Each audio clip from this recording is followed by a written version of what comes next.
Hello, welcome back to the reading of the poem of the Man-God, written by Man-GOD-Vol2, Volume 2. Chapter 225, Part 1, The Paralytic at the Pool of Bethzatha, 21st July, 1945. Jesus is in Jerusalem, in fact quite near the Antonia. All the apostles are with him with the exception of the Iscariot. Many people are hurrying towards the temple. They are all wearing their best clothes, both the apostles and the pilgrims, and I think therefore that it is Pentecost time. Among the people are many beggars, pitifully lamenting over their miseries, and directing their steps towards the best places for seeking alms, near the gates of the temple or at the crossroads from which people come towards the temple. Jesus, while passing, gives alms to the poor wretches, who give meticulously every detail of their misery. I am under the impression that Jesus has already been to the temple, for I can hear the apostles talking of Gamaliel, who pretended not to see them, although Stephen, one of his pupils, had pointed out Jesus to him. I can also hear Bartholomew asking his companions, "What did that scribe mean by saying, 'a herd of rams for the slaughterhouse'?" "He might have been talking of some business of his own," replies Thomas. "No, he was pointing at us. I saw him clearly." In any case, his next sentence confirmed the earlier remark. He said sarcastically, "Before long also the lamb will be ready to be shorn and slaughtered." "Yes, I heard him too," confirms Andrew. "Of course. I'm yearning to go back and ask the scribe's companion what he knows about Judas of Simon," says Peter. "He knows nothing. This time Judas is not here because he is really ill. We know that for certain. Perhaps he really suffered too much during the trip we made. We are hardier. He always lived here in comfort, and he tires easily," replies James of Alphaeus. "Yes, we know, but that scribe said, 'The chameleon is missing from the group.' Does the chameleon not change color any time it wants to?" asks Peter. "Yes, Simon, but they are certainly referring to his clothes, which are always new. He is proud of them. He is young, and we must bear with him," remarks the zealot to reconcile them. "That is true, too, but what a queer expression," concludes Peter. "They are eternally threatening," says James of Alphaeus. "The trouble is that we know we are threatened, and yet possibly imagine threats also where there are none," points out Judas Thaddeus. "And we see faults where they do not exist," ends Thomas. "Of course. Suspicion is unpleasant. I wonder how Judas is today. In the meantime, he is enjoying that paradise and those angels. I would not mind being ill myself to enjoy those delights," says Peter, to which Bartholomew adds, "Let us hope that he recovers soon. We must finish our trip, for the warm weather is at our heels." "Oh, he is well looked after, in any case. The master will see to it if necessary," assures Andrew. "He had a very high temperature when we left him. I don't know how he got it so," says James of Zebedee. Matthew replies to him, "Sure, everybody gets it. Troubles just come, but it is nothing serious. The master is not worried about it. If he had envisaged anything grave, he would not have left Johanna's castle." Jesus, in fact, is not at all anxious. He is speaking to Marcion and John, walking ahead of the others and giving alms. He is obviously showing and explaining many things to the boy, because I see him pointing here and there. He is going towards the end of the temple walls, towards the northeast corner. There are many people making for a place where there is a number of porches in the vicinity of a gate, which I hear being called the Sheep Gate. This is the Paralytic, the Bethzatha pond. Now look at the water carefully. See how still it is? In a short while you will see that it stirs, swells, reaching up to that damp mark. Can you see it? It is the angel of the Lord who descends. The water perceives him and venerates him as best it can. He brings to the water the order to cure the man who is ready to jump into it. See the crowd?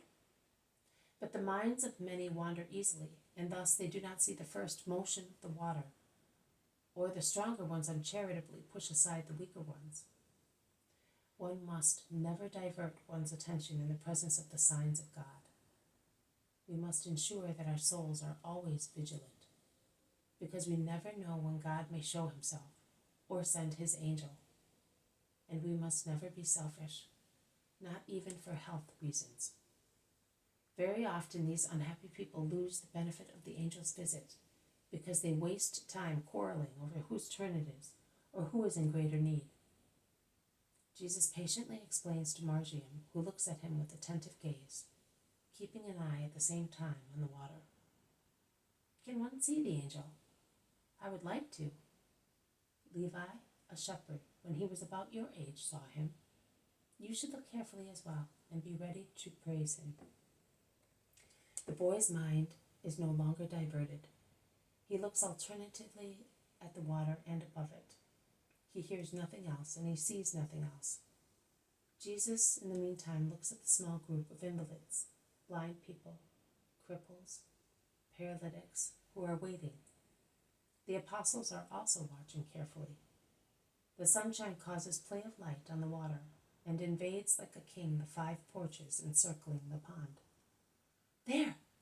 There! Trills Margium. The water is rising. It is moving. It shines. How bright! The angel!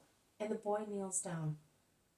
In fact, the water, in its motion in the pond, seems to be raised by a sudden huge wave, swelling up to the edge of the pond, and it shines like a mirror in the sun. A dazzling flash for a moment. A lame man is ready to dive into the water, and he comes out shortly afterwards, with his leg previously contracted and marred by a large scar, completely cured. The others complain and quarrel with him, stating that, after all, he was not unable to work, whereas they are, and they continue arguing. Jesus turns round and sees a paralytic lying in his little bed and weeping. He approaches him, bends over and caresses him, asking, "Why are you weeping?" "Master, nobody ever thinks of me. I stay here all the time. Everybody is cured except me. I have been lying on my back for 38 years. I spent all I had. My relatives are dead. I am now a burden to a distant relation who carries me here in the morning and takes me back in the evening. But what a burden I am to him. Oh, I wish to die." Do not grieve. You have had so much patience and faith. God will hear you. I hope so. But one has fits of depression. You are good, but the others, those who are cured, in order to thank God, could remain here to assist their poor brothers. They should do that, in fact. Have no ill feeling. They do not think of it. They are not malevolent.